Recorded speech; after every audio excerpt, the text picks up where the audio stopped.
20 years of excellence. Sun International Institute of Tourism and Management. Hi hello నమస్తే welcome back to our channel. నేను మీ Vaishu. Drugs కలకలం అనేది హైదరాబాద్లో ఎన్ని రోజుల క్రితం నుంచి చూస్తూనే ఉన్నాం.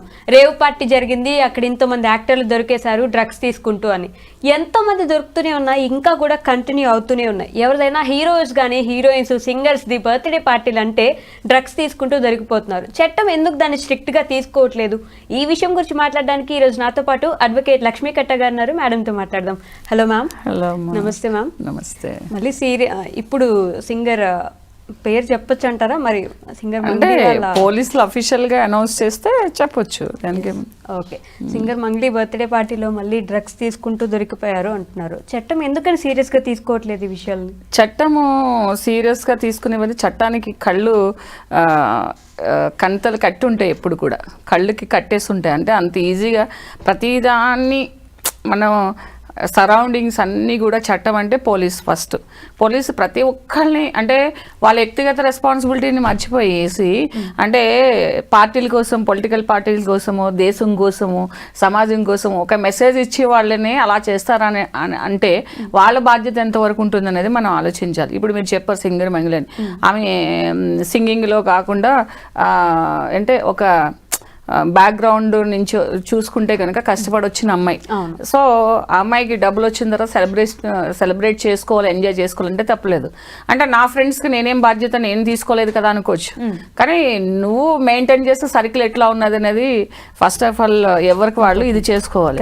తర్వాత ఏంటంటే ఇప్పుడు స్టైల్ అంతా ఏంటంటే బర్త్డే పార్టీలు కానీ, మ్యారేజ్ పార్టీస్ కానీ, వీకెండ్ పార్టీస్ కానీ రిసార్ట్స్లో చేసుకోవడము, ఇవంతా ఏంటంటే సీక్రెట్ ఏంటంటే ఎంజాయ్మెంట్స్ ఇవన్నీ కూడా. పబ్లిక్ ఎంజాయ్మెంట్ అంటే బర్త్డే పార్టీ పర్సనల్ పార్టీ అయినప్పటికీ కూడా సీక్రెట్ గా సెలబ్రేట్ చేసుకుంటున్నారు. బికాజ్ ఆఫ్ అక్కడ ఏంటంటే కొన్ని ఇల్లీగల్ కాంటాక్ట్స్ జరగడానికి అవకాశాలు ఉన్నాయి కాబట్టి. ఇప్పుడు మనము పాతదే బెంగళూరులో జరిగిన ఇష్యూ చూస్తే కనుక అది చాలా పెద్ద ఇష్యూ అయింది. దాన్ని చాలా మంది మాట్లాడారు, చాలా మంది అయ్యింది. సో మాట్లాడిన వాళ్ళు కొంతమంది కూడా ఇలాంటివి చేస్తున్నారు. సో చట్టము దొరికితే ఎవరిని వదిలిపెట్టదు, చట్టానికి ఎవరు చుట్టాలు కాదన్నట్టు దొరికితే వదిలిపెట్టరు. ఇంకేంటంటే డ్రగ్స్ అనే దాంట్లో ఏంటంటే ఇప్పుడు ఎంత ఎలాగా పాకిపోయిందని అంటే స్కూల్ డేస్ పిల్లల దగ్గర నుంచి దాదాపు చాలా పెద్ద 50-60 ఏళ్ళ కూడా ఎంజాయ్మెంట్ కోసం అది యూజ్ చేస్తున్నారు. దాని కాన్సిక్వెన్స్ అందరికీ తెలుసు. సో ఈ పార్టీస్లో వచ్చినప్పుడు ఏంటంటే మీరన్నట్టు ఏంటంటే ప్రభుత్వం ఇంకా ఎక్కువ, అంటే చట్టం కంటే కూడా ప్రభుత్వం అంటే పార్టీస్కి పర్మిషన్ ఇచ్చే అన్నీ కూడా ఎన్ని రిసార్ట్స్ ఉన్నాయి, ఏ రోజు ఏమేమి పార్టీలు జరుగుతున్నాయి, వెళ్లే ముందు చెక్ చేయాలి, వచ్చే ముందు చెక్ చేయాలి. అలాంటి సిస్టమ్ పెట్టుకుంటే కొంతవరకు రిస్ట్రైన్ చేయగలుగుతారు. మేము తాగిన వాళ్ళని దొరికిన పట్టుకుంటాం అంటే క్యారీ చేసినప్పుడు అక్కడ ఏమేమి సప్లై అవుతుంది, అక్కడ లిక్కర్ పర్మిషన్ ఉందా, లేకపోతే ఇవన్నీ ఇల్లీగల్గా ఏం చేస్తున్నారు అనేది, ఈ ప్రైవేట్ రిసార్ట్స్ ఏమైతే ఉన్నాయో, ప్రైవేట్ పార్టీస్ ఏమైతే ఉన్నాయో, అది మా ప్రైవేట్ పార్టీ కాబట్టి మేము తాగేస్తాము, మేము చిందలేసిస్తాము, మేము డ్రగ్స్ తీసేసుకుంటాము అనడానికి లేదు. లేకపోతే మేము ఇన్వైట్ చేసిన వాళ్ళు తీసుకున్నారు, మాకు సంబంధం లేదు. ఎవరైతే ఆర్గనైజర్తో పాటు ఇన్వైటర్స్ని కూడా ఒక పార్టీగా చేర్చినప్పుడు అప్పుడు కూడా కొంచెము ఎవరి జాగ్రత్తలో వాళ్ళు తీసుకుంటారు. ఇప్పుడు మిగతా వాళ్ళు తీసుకున్నా కూడా మంగ్లీ గారి మీద కూడా వస్తుంది కదా. అంటే మంగ్లీ అంటే ఎవరైతే ఇన్వైట్ చేస్తారో వాళ్ళు ఓన్లీ హోస్ట్ కాబట్టి వాళ్ళు ఏమంటారంటే మేము పిలిచాం, వాళ్ళు వచ్చారు, మాకు బాధ్యత ఏమని అంటారు. తాగిన వాళ్ళు ఇప్పుడు అక్కడ ఎవరు దాన్ని ఇది చేశారు అంటే వాళ్ళు పర్సనల్ గా బయట తీసుకుని వచ్చారా, లోపల సర్వ్ చేయడం అయ్యిందా, లోపల తెచ్చి తీసుకుని, ఇదంతా ఎంక్వైరీ ఉంటుంది కదా. ఇప్పుడు బయట వాళ్ళు తీసుకుని వస్తే కనుక ఎవరో రెస్పాన్సిబిలిటీ ఉండరు. కానీ లోపల వచ్చి ఆ పార్టీలో కనుక వాళ్ళు ఫెడ్లర్స్ ఎవరు ఉన్నారు, అక్కడ సెల్ చేశారా, తెచ్చుకుని అక్కడ తీసుకున్నారు, ఇదంతా ఇన్వెస్టిగేషన్లో వస్తుంది, ఎవరిని వదిలిపెట్టరు. ఇంకోటి ఏంటంటే నిజంగానే మనం ఈ డ్రగ్ కేసులు చాలా వరకు చూసుకుంటే కూడా అన్ని ఇలా హైప్ చేస్తారు, ఇలా పడేస్తారు కింద. సో దానివల్ల ఎవరికి భయం ఉండట్లేదు. ప్రభుత్వం కూడా ఇప్పుడు మన సీఎం గారు కూడా డ్రగ్ రహిత స్టేట్ చేస్తాననేసి పాపం ఆయన చాలా అంటున్నారు, దానికి సంబంధించి ఇస్తున్నారు. కానీ ప్రతి ఒక్కరిని ప్రతి చోట స్కూటినీ చేయాలంటే కాదు కదా వయసు. దానివల్ల ఏంటంటే ఫెయిల్యూర్ కాదు కానీ సిస్టమ్ ఫెయిల్యూర్ అయితే కాదు, కానీ దొరికిన వాళ్ళే. ఇప్పుడు మన అదేంటి గోవాలో ఎంతమందిని అసలు వెళ్ళి ఎంత సినిమా పక్కిలో పట్టుకొచ్చారు తెలంగాణ పోలీసులు. మనం ఎంత అప్రిషియేట్ చేయాలి. దొరికిన వాళ్ళని వదలలేదు. అక్కడ ఏం జరుగుతుంది అనేది మనకు తెలియదు తప్పిస్తే. కానీ ఇంకా స్ట్రిక్ట్ చేయడము ముఖ్యంగా ఏంటంటే వీకెండ్స్ ఈ పార్టీస్ ఉన్నప్పుడు ఏంటంటే ఈ రిసార్ట్స్, ఈ ప్రైవేట్ హోటల్స్, ఫామ్ హౌసెస్ దీని మీద కూడా ఎక్కువ కాన్సన్ట్రేట్ చేస్తే ఇంకా కొంచెం స్కూల్స్లో ఈ అంటే స్కూల్స్ దగ్గర పిల్లలు బయట తిరిగినప్పుడు ఆ పిల్లలను కూడా అక్కడ స్కూల్స్ చుట్టూరు, కాలేజెస్ చుట్టూరు పోలీస్ ఎక్కువ రౌండ్ అప్ చేయడం, సీసీ కెమెరాలు పెట్టడం, అంటే సరౌండింగ్స్లో కూడా. దానివల్ల ఏంటంటే మానిటరింగ్ ఇంకా ఎక్కువ ఉంటే కంట్రోల్ చేయొచ్చు. ఓకే, కానీ మ్యామ్ అంటే సెలబ్రిటీస్ విషయంలోనే మిగతా పిల్లలు బయట ఎలా తీసుకుంటున్నారో తెలియదు, కానీ మనం చూస్తుండగానే ప్రతి మంత్ ఎవరో డ్రగ్స్ తీసుకుంటున్నారు సెలబ్రిటీస్ అనేది న్యూస్ వస్తూ ఉంటుంది కదా. ఎందుకు ఇంత అడిక్ట్ అవుతున్నారు అంటారు? ఇప్పుడు సెలబ్రిటీస్ కానీ పెద్ద పెద్ద బిజినెస్ యాడ్స్లో లేకపోతే బిజినెస్ సంబంధించిన దాంట్లో అంటే ఎవరైతే సెలబ్రిటీ అని హోదా పెట్టుకుంటారో వాళ్ళ ప్రపంచం కొంచెం డిఫరెంట్గానే ఉంటుంది. డబ్బు ఉంటుంది, ఫేమ్ ఉంటుంది, టైం ఉంటుంది, తర్వాత వాళ్ళని షాప్ చేసుకోవాలి, వాళ్ళని చూపించుకోవాలి పార్టీస్లో. దానివల్ల ఏంటంటే సర్కిల్ డెవలప్ అవుతుంది. ఒకసారి ఇప్పుడు లాస్ట్ టైం డాక్టర్ చూస్తే ఒక పెద్ద రెస్పాన్సిబుల్ డాక్టర్, ఆమె నమ్రత డాక్టర్, ఆమె ఎంత పెద్ద CEO పోస్ట్లో ఉండి ఫారిన్ వెళ్ళి చదువుకొచ్చి 70 lakhs డ్రగ్స్ కొనింది అని అంటే ఆమె అడిక్ట్ అయిపోయింది. సో ఏంటంటే ఒకరికొకళ్ళు దాన్ని ట్రాన్స్ఫర్ చేసుకోవడం హ్యాబిట్ని. ఒక్కసారి నువ్వు చూడు, ఏమి కాదు, ఎప్పుడైనా హ్యాబిట్స్ అట్లానే అవుతాయి నీకు. డ్రింక్స్ కానీ, పబ్ కల్చర్ కానీ, లేకపోతే క్లబ్ కల్చర్ కానీ, ప్లేయింగ్ కార్డ్స్ కానీ. సో ఏదైతే అడిక్ట్ అయ్యేది ఉంటుందో, వ్యసనం అంటారు కదా, ఎప్పుడైనా సరదా అలవాటు కింద మారుతుంది, అలవాటు వ్యసనం కింద మారిపోతుంది. సరదాతోనే ఎప్పుడైనా స్టార్ట్ అవుతుంది వయసు. ఎక్కడ చూడు ఏ బ్యాడ్ హ్యాబిట్ అయినా కానీ ఒకసారి ట్రై చేసి సరదాగా ట్రై చేసాము, తర్వాత నాకు అలవాటు అయింది, తర్వాత నేను ఇంకా దీనికి అడిక్ట్ అయిపోయాను అని అంటారు. సో దట్ ఏంటంటే ఆ సరదా అనే దగ్గర ఎవరినాలు సెల్ఫ్ కంట్రోల్. నిన్న మీ ఫేవరెట్ బాలయ్య గారు ఒకటి అన్నారు, మన బాడీ మన కంట్రోల్లో ఉండాలి, మనసు కాదు కంట్రోల్లో ఉండవలసింది. ఫస్ట్ బాడీ అనేది మన కంట్రోల్లో ఉండాలి. బాడీ ఏం కోరుతుంది, మైండ్ రిలేటెడ్ అనేది సంథింగ్ డిఫరెంట్. బాడీ ఏం కోరుతుంది, సుఖం కోరుతుంది, లేకపోతే రెస్ట్ కోరుతుంది, లేకపోతే ఒక ఎంజాయ్మెంట్ కోరుతుంది. బాడీని, అది చాలా మంచి వర్డ్ యాక్చువల్లీ, అంటే క్యాచింగ్ అనమాట. ఎవ్రీబడి అంటే దాన్ని తీసుకోవాలి. అంటే మన మైండ్ ఎప్పుడు కూడా మన కంట్రోల్లో ఉండదు. పాత రోజుల్లో ఒకటి చెప్పేవారు ఏంటంటే మన మనసు వెళ్ళి కాడికి మన కళ్ళు వెళ్ళకూడదు, కళ్ళు వెళ్ళి కాడికి మనం వెళ్ళకూడదు అనేవారు. అది చాలా మంచి సామెత. ఇప్పుడు ఈ మోడర్న్ డేస్లో మనం చెప్పుకునేది ఏంటంటే మన బాడీ, మన శరీరం ఎప్పుడు కూడా మనిషి కంట్రోల్లో ఉంటే ఏ బ్యాడ్ హ్యాబిట్స్ రాదు. సెలబ్రిటీస్ ఎందుకు చేస్తారని అంటే యాక్సెస్ ఫ్రీ ఉంటుంది, వాళ్ళకి ఉండే ఛానల్ అట్లాంటిది ఉంటుంది.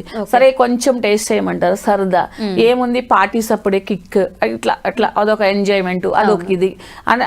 అది కలర్ఫుల్ వర్డ్ కాబట్టి. ఇప్పుడు బయట వాళ్ళు తీసుకున్న అంతలా చూపించరు కదా, బయట వాళ్ళు కూడా చేసేవాళ్ళు చాలా మంది ఉన్నారు. ఇప్పుడు చిన్న సెలబ్రిటీస్ కానీ, చిన్నగా సెలబ్రిటీస్ అని చెప్పుకునే సో కాల్డ్ పీపుల్ కానీ, లేకపోతే బిజినెస్ పీపుల్ కానీ అందరూ పార్టీస్ చేసుకుంటున్నారు ఇవాళ రేపు. లైఫ్ ఏమున్నది, ఎంత డబ్బు సంపాదించినా మనం ఎంజాయ్ చేయాలి. ఎంజాయ్మెంట్ లేదు, లైఫ్ లేదు. ఎంజాయ్మెంట్ ఏంటి, ట్రిప్స్, పార్టీస్, పబ్స్, తర్వాత ఇదే గ్యాదరింగ్, గెట్ టుగెదర్స్, అందరూ ఇదే చేస్తున్నారు. సో మనం కూడా చేస్తున్నాం అందులో. సో అందులో ఏముంటుందని అంటే డిఫరెంట్. ఇప్పుడు హై ప్రొఫైల్ వాళ్ళ పార్టీ అంటే ఎలా ఉంటుంది, మిడిల్ క్లాస్ వాళ్ళ పార్టీ ఎలా ఉంటుంది. ఆ పార్టీలో ఆ ఫుడ్ హ్యాబిట్స్, ఆ డ్రెస్ దగ్గర నుంచి వాళ్ళు అంటే చూస్ చేసుకునే వెన్యూ బట్టి నుంచి అన్నీ ఉంటుంది. అంటే ఇక్కడికి ఎవరో రారు, ఇక్కడ ఎవరో వచ్చి వాళ్ళు ఎవరైతే రిసార్ట్స్ ఓనర్స్ ఉంటారు, ఎవరైతే హోటల్స్ ఇలాంటివి రన్ చేసే వాళ్ళు ఉంటారు, వాళ్ళు కూడా ఏం చెప్తారు, మాది చాలా హై ప్రొఫైల్, ఇక్కడికి ఎవరో రారు, మేము అన్ని మేనేజ్ చేసుకుంటామని చెప్తారు వీళ్ళు. అంతే. ఇప్పుడు ప్రతి చోట పోలీసు స్కూటీని ఉంది. ఇవాళ ఇక్కడ ఒక పార్టీ జరుగుతుందంటే ఒక కానిస్టేబుల్ వెళ్ళి చూసిస్తారంటే భయం ఉంటుంది అందరికీ. కరెక్ట్. సో అసలు ఎన్ని రిసార్ట్స్ ఉన్నాయి, ఎన్ని ప్రైవేట్ పార్టీస్ జరుగుతున్నాయి, ఎన్ని ఉన్నాయి అనేది వాళ్ళు ఎక్కువ పోలీస్ ఐలో ఉంటే కనుక. సెలబ్రిటీస్ ఎందుకంటే సోషల్ రెస్పాన్సిబిలిటీ చాలా మంది మర్చిపోతున్నారు ఇప్పుడు. ఎందుకంటే నువ్వు పిలిచిన పార్టీలోకి ఇలాంటి వాళ్ళు వచ్చి ఇప్పుడు నిన్ను రోడ్డు మీద వేసినట్టే. అవును. ఇప్పుడు ఎన్నో పార్టీస్ కోసం పాటుపడి నేను కూడా ఐఎమ్ ఫ్యాన్ ఆఫ్ అంటే life style in the means కష్టపడి పైకి వచ్చి తన వాయిస్ పాటలు పాడడము అవన్నీ కూడా ఇదే. కానీ ఏంటంటే డబ్బు వచ్చి కలిగి మనిషిని తన అదుపులో అంటే మన బాడీ మన మైండ్ మన అదుపులో తగ్గిపోతుంది. సో ఇంత పబ్లిక్గా ఉండి తనకి ఇంత ఉండి మొన్న రీసెంట్గా పహల్గాన్ దాంట్లో చనిపోయిన కూడా పాపం తను వెళ్ళి అంతా చేసింది. సో ఇప్పుడు ఈ సర్కిల్ వల్ల తన పేరు పాడవుతుంది. ఎవరి వల్ల అంటే పర్సనల్ హ్యాబిట్స్ కంటే కూడా పర్సనల్ రిలేషన్స్ వల్లే ఎక్కువ మనం ఖరాబ్ అవుతుంటాం. సో ఆ పర్సనల్ రిలేషన్స్ అనేవి జాగ్రత్తగా మెయింటైన్ చేసుకోవాలి. సెలబ్రిటీస్ కూడా ఎందుకంటే ఆ పర్సనల్ రిలేషన్స్ ఇప్పుడు గొప్ప సెలబ్రిటీస్ ఉన్నారు, వాళ్ళకి ఎప్పుడు ఏ పేరు రాలేదు.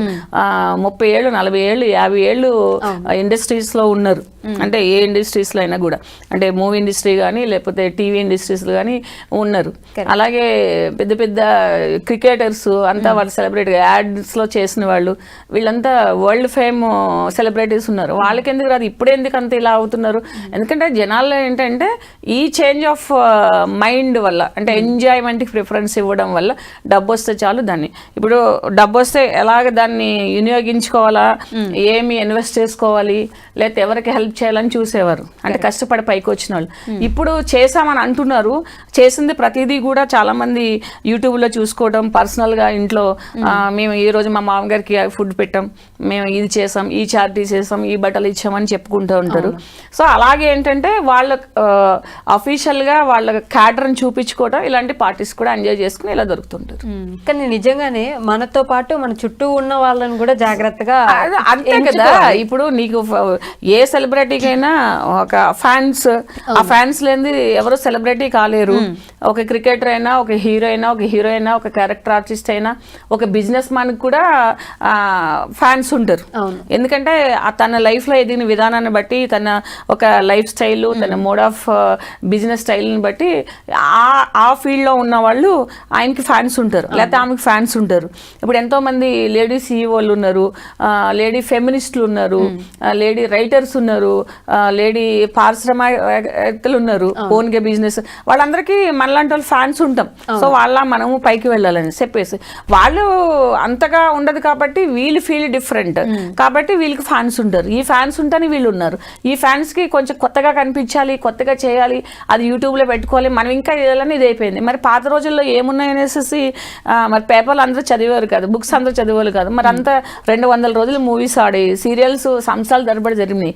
ఇప్పుడు ఏంటంటే మనుషుల మెంటాలిటీలో చేంజ్ వచ్చి ఎంజాయ్మెంట్కి ప్రిఫరెన్స్ ఇచ్చి పర్సనల్ రిలేషన్స్ని కూడా ఇలా ఖరాబ్ చేసే వాళ్ళని కూడా పెట్టుకుని ఎవరేంటో తెలియనంత టైం లేకుండా ఉండి ఎంజాయ్మెంట్కి ప్రిఫరెన్స్ ఇవ్వడం వల్ల వచ్చిన పేరన్నీ కింద పడిపోతుంది. నిజంగా ఎంత కష్టపడి సంపాదించిన పేరంతా ఒక చిన్న మిస్టేక్ వల్ల ఇలా ఇప్పుడు సపోజ్ ఇప్పుడు అమ్మాయి వెళ్ళి ఒక తాండాలో వాళ్ళ మదర్ని ఓదార్చి అప్పుడు అబ్బాయి చనిపోయినప్పుడు, సోల్జర్ చనిపోయినప్పుడు అది చాలా అప్రిషియేటింగ్ థింగ్. అంటే ఎవరో కానీ వెళ్ళలేరు. ఇప్పుడు ఒక హీరోయిన్ దేంటి షాప్ ఓపెనింగ్ వస్తే అందరూ ఎగబడిపోతారు. మరి ఒక సోల్జర్ వచ్చినప్పుడు ఎంతమంది వెళ్తారు? వెళ్ళిన వాళ్ళు వెళ్ళొచ్చు, ప్రతి ఒక్కరు వెళ్ళాలని లేదు. కనీసం ఎంతమంది ర్యాలీ తీశారు, ఎంతమంది ఒక క్యాండిల్ పట్టుకు తిరిగారు దేశం కోసం చచ్చిపోయిన వాళ్ళు. మరి వాళ్ళు అసలు అబ్బాయి లైఫ్ లో ఏమీ ఎంజాయ్ చేయలేదు చనిపోయిన వాళ్ళు. సో ఇప్పుడు ఎంజాయ్మెంట్ ఇప్పుడు ఒక ట్రిప్ వెళ్ళి ఒక చనిపోయిన వాళ్ళు వేరు. సో వీళ్ళు మన కోసం కొట్లాడి దేశాన్ని చేసిన వాళ్ళ కోసము వాళ్ళు అసలైన హీరోలు, వాళ్ళు అసలైన సెలబ్రిటీస్. కానీ వాళ్ళ కోసం వెళ్ళి చేసిన అమ్మాయి ఈ రోజులో ఎన్ని బ్యాడ్ కామెంట్స్ ఎదుర్కోవాల్సి వస్తుంది. సో దట్ ఎవరైనా సరే లైఫ్ లో పైకి ఎదుగుతున్నప్పుడు వీళ్ళు కూర్చొని చెప్తారు, వీళ్ళకి ఏం తెలుసు అనేది కాదు. ఇప్పుడు ఇది పబ్లిక్ రిలేటెడ్ ఇష్యూ కాబట్టి డ్రగ్స్ అనేది సమాజాన్ని ఎంత రకంగా పీడిస్తుంది. ఒక ఇంట్లో పర్సన్ ఒక డ్రగ్స్ కి అడిక్ట్ అయితే, గాంజా కానీ డ్రగ్స్ కానీ అడిక్ట్ అయితే ఆ ఇంటిల్లి పాది ఎంత సఫర్ అవుతారు. వాళ్ళకి నిద్ర ఉంటుందా, తిండి ఉంటుందా, వాళ్ళు కోసుకుంటారు, వాళ్ళు ఎదురుని చంపేయడానికి ఉంటారు, చాలా రకాలుగా చేస్తారు. ఎందుకంటే నేను చూసాను కొంతమంది క్లయింట్స్ని. సో అలాంటి వాళ్ళకి తెలుస్తుంది అది ఎంతలో ఉందని. మేము లిమిట్లో ఉంటాము, మేము ఇంతే తీసుకుంటాము, మేము పార్టీలో తీసుకుంటామంటే కాదు. అది దానివల్ల నువ్వు పార్టీలో ఇంతే తీసుకోవచ్చు, కానీ ఆ తీసుకుని ఇప్పుడు 9 మంది దొరికారు. 9 మందిలో ఎవరో చాలా సీరియస్ అడిక్టర్స్ ఉంటారు, వాళ్ళ ఫ్యామిలీ ఎంత సఫర్ అవుతుందో తెలియదు కదా. సో దాని గురించి మాట్లాడే హక్కు ప్రతి ఒక్కరికి ఉంటుంది. సెలబ్రిటీ అని కాదు, ఎంత పెద్ద సెలబ్రిటీ అయినా ఎవరైనా కూడా వాళ్ళ పరిధిలో అది జరిగినప్పుడు వాళ్ళ బాధ్యత, నైతిక బాధ్యత వహించాలి. నైతికంగా బాధ్యత, ఇప్పుడు మంగ్లీ గారు అయితే నైతికంగా బాధ్యత వహించవలసిన అవసరం ఉన్నది. అంటే చట్టపరంగా బాధ్యత వహించాలా లేదా అనేది తర్వాత విషయం, కానీ నీ చుట్టూ ఉన్న మనుషులు చేసినప్పుడు నాకు రెస్పాన్సిబిలిటీ అనేది లేదని చెప్పుకోవడానికి అయితే లేదు. ఇప్పుడు మన చుట్టూ ఏదైనా బ్యాడ్ జరిగితే we are the responsibility, we are the witnesses. So మనం సమాజానికి విట్నెసెస్ చేసినప్పుడు అది గుడ్ విట్నెసెస్ ఉండాలి. బ్యాడ్ మనం విట్నెస్ చేయడము, వీళ్ళందరినీ ప్రోత్సహించడము అంటే తెలియకుండా ఎలా ఉంటుందండి. ఇప్పుడు ఒక పార్టీ అవుతున్నప్పుడు అక్కడ ఏం జరుగుతుంది అనేది యాజ్ ఏ హోస్ట్ నీకు తెలియాలి డెఫినెట్ గా. అక్కడ ఒక మర్డర్ జరుగుతుంది, నాకు తెలియదు అంటే ఎట్లా కుదురుతుంది? నైతిక బాధ్యత వహించొద్దా?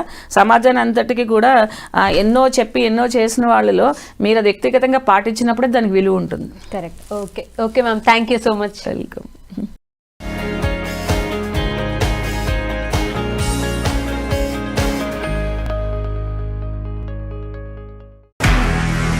నిజంగా ప్రస్తుతం ఉన్నటువంటి సమాజం దేనికి ప్రయారిటీ ఇస్తుంది? ఆర్థిక సంబంధాల చుట్టూ మాత్రమే తిరుగుతుంది. మళ్ళీ ఎన్నికలంగానే చాలా విరక్తి కలుగుతాం. మంచి అనిపిస్తుంది కదా, లేడీస్ కూడా ఛాలెంజింగ్ జాబ్స్ చేసినప్పుడు చాలా బాగుంటది. ట్రాఫిక్ అసిస్టెంట్స్ గా నియమించిన ట్రాన్స్జెండర్స్ అందరితో సాల్యూట్ చేయించుకుంటున్నారు. ఫుడ్ డెలివరీ ఇవ్వటానికి వెళ్ళినటువంటి డెలివరీ బాయ్ అనిల్ పై కళ్ళ ముందు